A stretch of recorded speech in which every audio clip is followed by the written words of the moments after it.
The Blues have returned to the Stanley Cup Final. Last season, the question was, will this series continue or not? Obviously, it has. This year, the question is, can this team get the job done? Can we survive without Alex Ovechkin? And can Carey Price win a Stanley Cup? That could very well be his last, because this will be his last series with the St. Louis Blues.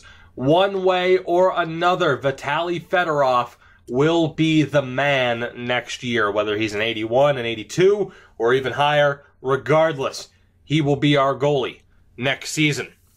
So there's a lot at stake here as we get a look at their ratings, 95, 92, and 87 for the Rangers. And that's the big reason why Price is going to be moved out, is because goaltending, as we've seen with some of these teams, you don't need to have the best goalie in the game to find success, although it certainly helps. The big question I'll ask you guys right now, Carey Price, I mean, obviously I'll try to trade him for a superstar. Do we go for a #1 overall pick? Obviously, we're going to try to go for fair value, which, I mean, it should be pretty easy to get that first overall pick if we really wanted it. Let me know. But I am excited, though, especially for that fourth line, Eggenberger, Zadina, and Brett Davis. But let's get a look at the Rangers, and that is a dangerous top line. Jaden Schwartz, 16 points in this postseason thus far. How many games have they played? 18. Damn, 16 points in 18 games.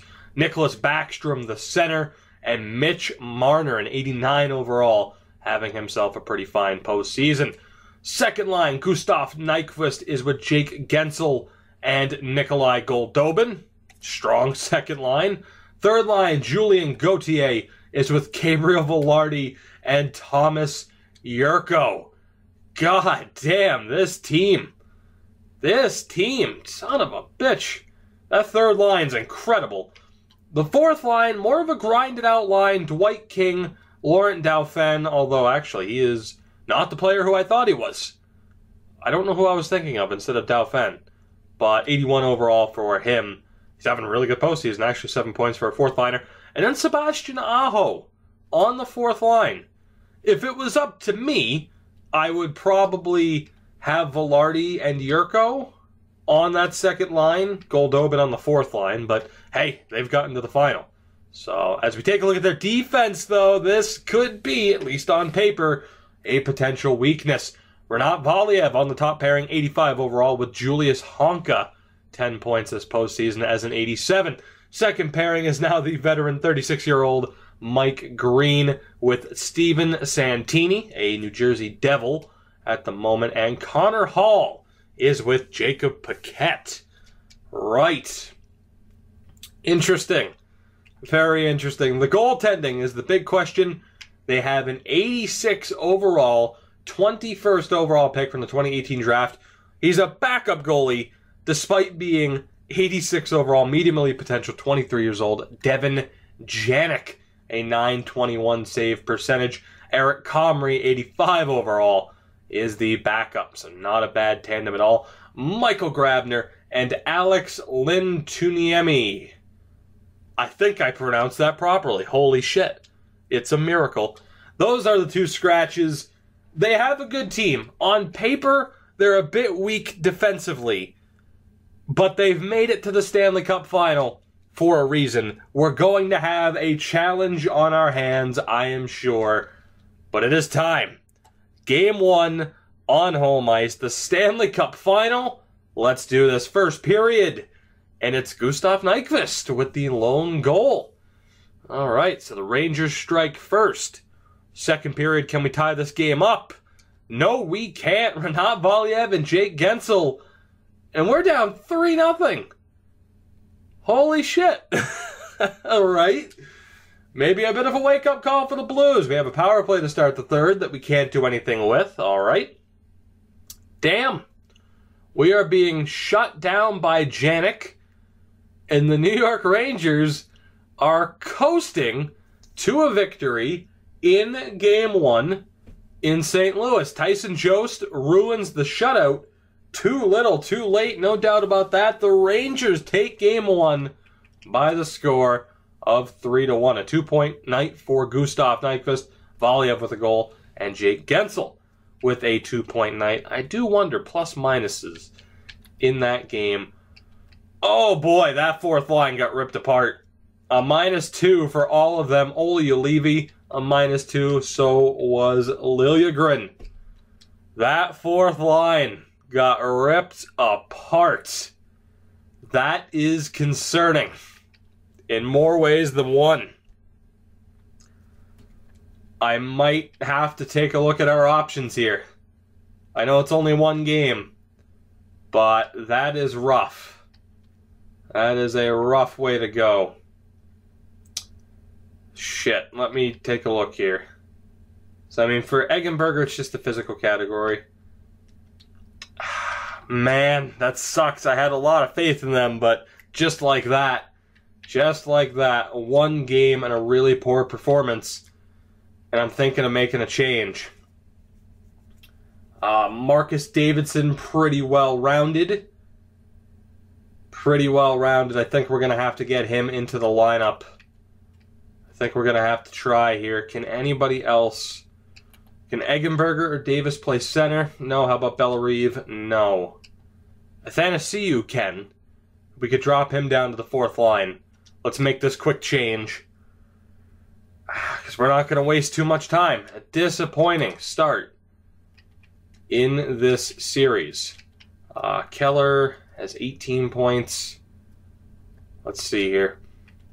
Yeah, let's go with Costin on that top line. We have Jost, Athanasiou. That looks good. That looks all right. I am okay with that. And defensively, the lines remain the same. Still no Ovi. I'd love to have him back on this team. That would make things a little bit easier. But there you have it. There you have it. Marcus Davidson in the lineup. Game 2 might be a bit early to call it a must-win, but you could kind of call it a must-win. The Rangers really made a statement with that victory in Game 1. Hopefully we can bounce back here in Game 2. We do have an early power play. Can we take advantage of it? I'm actually just going to sim forward. We couldn't. All right, so let's sim the first period, and it's a goal apiece. Yurko and then Eggenberger gets the goal on Chanik. We're tied. 12 shots to 7, so advantage New York for being tied. But a quick response from Nando. Lovely. Second period. Can we grab the lead? No, we can't. Velarde makes it 2-1.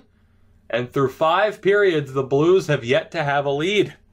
The NHL's most prolific offense for the past few seasons being shut down by a questionable New York defense and an 86 overall goalie. Connor McDavid, though, responds to the comment about being shut down. Super long power play for the Rangers is killed. 5 minutes to go. Next goal absolutely wins it after McDavid tied it, and McDavid breaks the tie. Oh my God. Never question this team's offense, I suppose, when Connor McDavid is on the ice. Holy shit. And that is what a franchise-level player can bring you. 2 goals for McDavid. Stelio with the empty net goal, and that is a 4-2 victory off the back of a 3-goal third period. Allow me to clear my throat. And the Blues have tied this series. Alrighty then, Connor McDavid takes over, as you would hope he could do, as only Connor McDavid could do. Not too bad. This series now essentially a best of 5. Let's get right into it. We won, so the lineups might as well stay the same. Although, of course, before that third period performance from Connor McDavid, it was a little bit concerning. But we will move forward. We will have faith in this team. MSG is the place to be. It is Game 3. Let's go. First period. And there we go. Michael Dal Cole and Stelio Mateos with the 2 goals. And it is a 2-0 lead for the Blues after 20. Beautiful start. Second period, can we keep it up? Yes, we can. Clean Costin makes it 3-0. Beautiful stuff here from the Blues. This is more like it. Now we are the ones making the statement here on the road. Couple of power play opportunities. We can't do anything with those, however. We're just trading power plays back and forth. Nothing doing. The only thing, like, is there a positive for the Rangers? I was going to say, the only thing I was going to say is if there's a positive, they at least had 24 shots, but it didn't matter. Carey Price shuts the door, 24 save shutout, 2-point night for Dow Cole, and 2 assists from Drew Doughty. And the Blues have stormed back after being shut down in Game 1. We outscore the Rangers 7-2 over the next 2 games. Fantastic. And again, we will move on. It is Game 4, still no Alex Ovechkin. He might be back for Game 5, though. In Game 5, I don't want to get ahead of myself here. Game 5 could be oh so important, if you know what I mean. Game 4, first period, let's go. And it is, again, a goal apiece for these two teams. Gustav Nyquist and Tyson Jost. All right, a stalemate. Although I do say advantage Rangers. We more than doubled them up on shots. And this game is still tied. So pretty disappointing there. Second period, can we grab the lead? No, we can't, and we have seen this play out before. Dwight King with the lone goal. 2-1 lead for the Rangers as we head into the third period, and Clayton Keller ties it early. Michael Dow Cole gives us the lead. The offensive firepower might be too much for the Rangers to handle. The offensive firepower that is now without Dylan Strome. Yeah, that's a name I haven't thought of in a while. And why bother Lavin with the empty netter? The Blues, for the second time in this series, storm back and with a 3-goal third period, win the game. Keller, Dow Cole, and Lavin with the empty netter. It's another 4-2 victory. It's a 3-1 series lead after dropping the first game, and the Blues are 1 win away from another Stanley Cup. Alex Ovechkin will be in the lineup. Now we thought last year that we would win and Ovi would retire. The dream now is for Ovi to repeat and then retire. The question is, who hops out of the lineup here? And it might be Brett Davis. Davidson, oh my god. Davidson has 3 points, but he's a -6. Holy shit. All right. I mean, yeah, if you look at that line defensively, it's a little bit rough. All right. So, he needs to be on a line with somebody a little bit more defensive, no doubt about that. I mean, the good thing is Lavin's going to be sent down because we got to make room for Ovi. So what do we want to do here? The question is who gets scratched. Bellerive has 6 helpers, a good defensive category. Davidson, 3 helpers, 3 assists, but he's a -6. Damn. Eggenberger, not performing too poorly. I think it's going to be Davidson. Marcus Davidson's going to get bounced out of the lineup. Yes, he has 3 points, but defensively, it's a bit too questionable. He might very well make the lineup next year, although if he just lost a shitload of morale, that's not going to help. But let's get this lineup set, and then we will double check.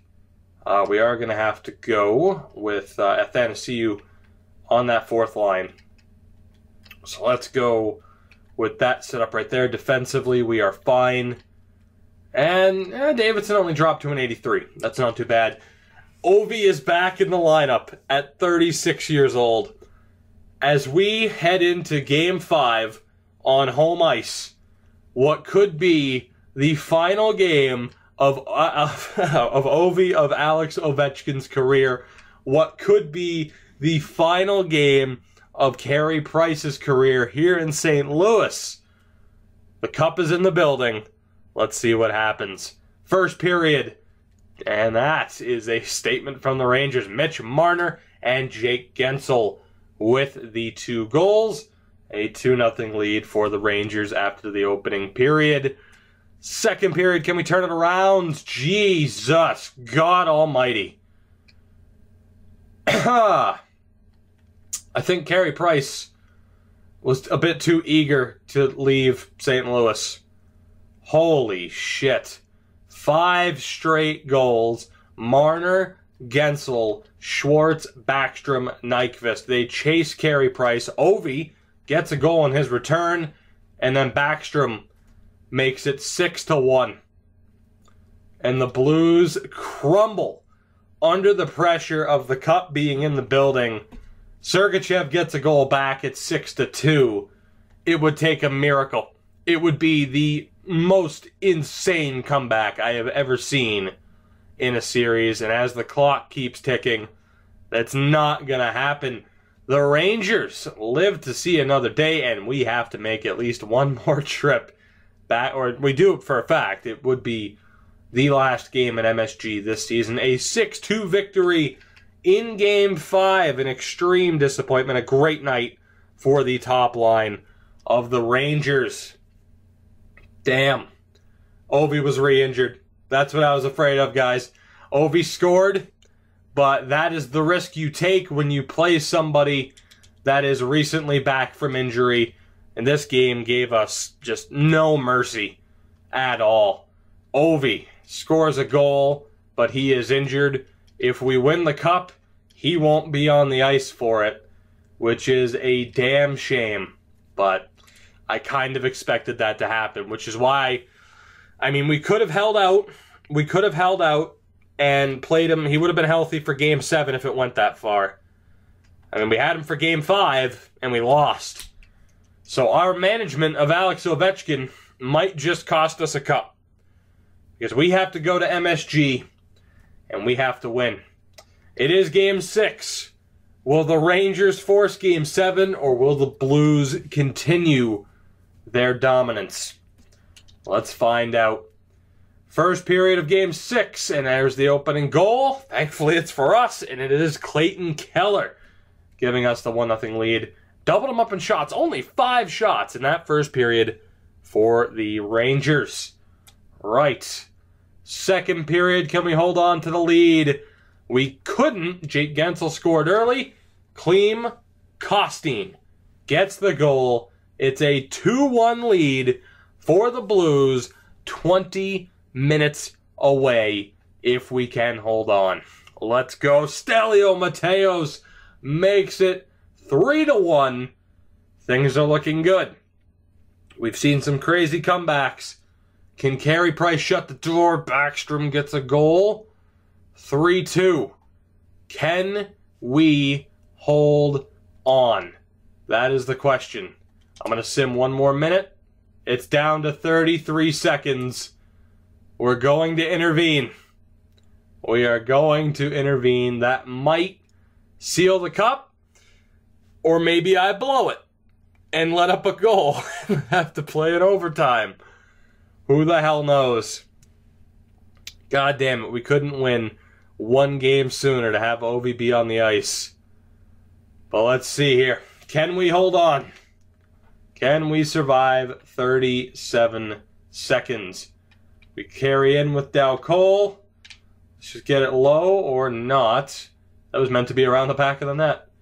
Oliolevy chases with 25 seconds to go. Quick pass to McDavid. Kostin to Dow Cole. Will stick to the outside. He gets bumped off the puck by Renat Valiev. Counterattack for the Rangers. Gabriel Velarde. There goes Janik. Oh shit. 10 seconds left. Pass in front to Gauthier. He windmills for whatever reason. Valiev's shot is blocked. McDavid wins the race. And the St. Louis Blues have done it again. A pretty big scare. But we have survived. God damn. Despite injuries to Ovechkin and Price throughout this entire series, throughout the entire postseason, we've done it. We have done it.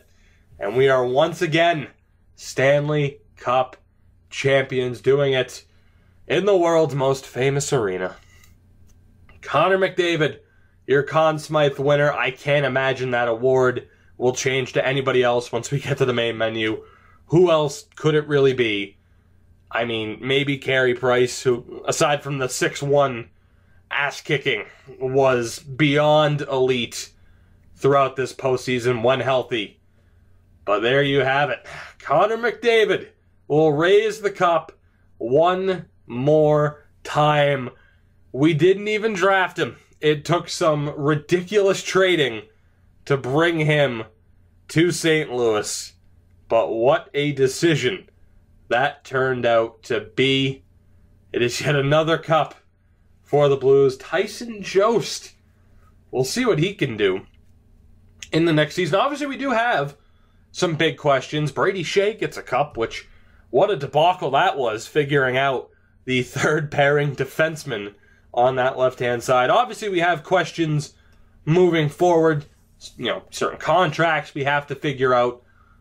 So the enjoyment of winning this cup might not last for too long. But it is yet another victory for the St. Louis Blues. Carey Price ends his St. Louis Blues career as a Stanley Cup champion once again. As you get a look at the 3-star, Stelio Mateos, a 2-point night, gets the job done. The Vitaly Fedorov era begins in the next episode. But for now, let's take a look at the stats and the awards before wrapping up this season. The 2021-2022 season comes to a close in a fantastic way for the Blues. And while the Calder Cup playoffs are going long, and they have the Providence Bruins take home the Calder Cup. Let's take a look at this team one more time before taking a look at the awards. Hoping for quite a bit of hardware, but you never know. There might be some surprises. Connor McDavid, though, I would hope, has taken home quite a bit. 29 points in 23 games. Dal Cole was fantastic. Clayton Keller, fantastic. Costin, great. Mateos really stepped up. Lavin, 16 points in 23 games. Happy with that. Ovi had 7 points in the 6 games he was able to play. Quite a few guys ended up seeing the ice in this postseason, including Michael DiPietro and Vitaly Fedorov. In his 15 appearances, 10-2 record for Price with a .920 save percentage. So, towards the end, he started to struggle, but absolutely still a major reason as to why we have now won 3. And that's why I wasn't being too specific, because I honestly couldn't remember if it was 2 or 3. It is confirmed. 3 straight Stanley Cups for the St. Louis Blues. Had it not been for Vitaly Fedorov and the intrigue around having a franchise goalie, I would probably say now would be the right time to look at ending the series and starting a new challenge. That could still happen depending on the reaction in the comments. But for now, we of course enjoy the fact that it has been 3 straight cups. Jamie Benn won the Art Ross Trophy. Connor McDavid the Hart Trophy. Ekman Larson the Norris for Toronto. McDavid the Lady Byng. Burkhoff the Calder for Buffalo. Conn Smythe goes to McDavid and went to Price the previous 2 years. John Gibson won the Vezina. Philippi DeRoziers takes home the Jennings. Brendan Dillon the Masterton. Sam Reinhart the Selke for the 3rd straight year. The Lindsay to McDavid. And the Rocket Richard to Alex Ovechkin. We were without the league's top goal scorer for most of the postseason, and we were still able to find a way. Down in the AHL, were we able to take home any hardware? Vitaly Fedorov, goalie of the year in his first year. That's a pretty good sign. Reed Gardner also took home some hardware, and Vitaly Fedorov had the lowest goals against average. What a year for him. What a year for Vitaly Fedorov. What a year for the Blues. We are once again champions, 3 consecutive cups. In the next episode, of course, we will figure out the destiny of Carey Price, among other players, as we head into the draft and this offseason. I'm still looking forward to it, although who knows how much time we still have left with the Blues before we decide to pack it up and start a new series. That, of course, is up to you guys. Let me know what you think down in the comments below. Whether or not this series should continue for another year or two, let me know. But, like I said, I know there is a lot of intrigue over Fedorov. But anyways, guys, that is it for this one. As always, I hope you did enjoy. If you did, feel free to support the video, the channel, support me in any way that you deem necessary. It is always greatly appreciated. And I will see you guys probably in the next episode of my fantasy draft series. I'll catch you next time.